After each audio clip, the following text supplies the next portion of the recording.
in 1983, I didn't want to go to Germany. They asked me, but I declined. And then I got letters from Dr. Schneeweiss, it's my duty, and I said, I'm not going alone to Germany. My husband wasn't well already then.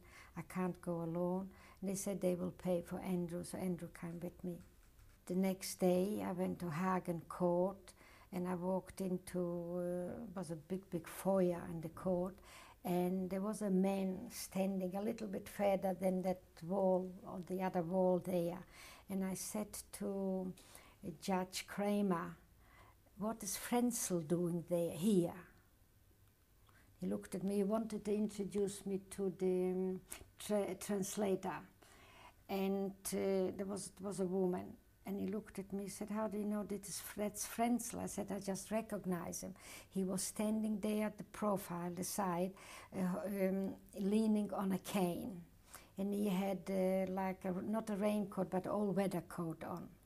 But when I looked at him, the first glance, and I recognized him after 40 years.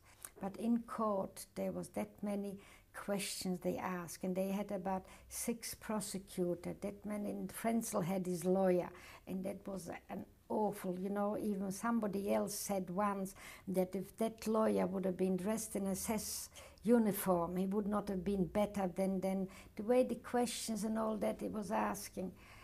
And of a sudden, the judge came up. How did I know that the third camp had 27 people? Because I mentioned that my brother was executed there. And I said, I never said that I knew how many. I only knew when they were executed.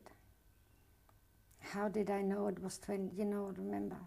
Then I asked him in German, would you forget your mother's birthday? He said, no. I said, he was executed on my mother's birthday, the 27th of June. They had it all on paper.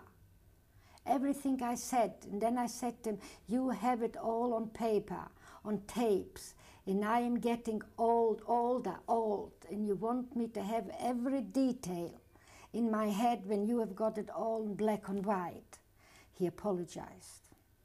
But before that, there were other incidents in court. Did I know who was shooting?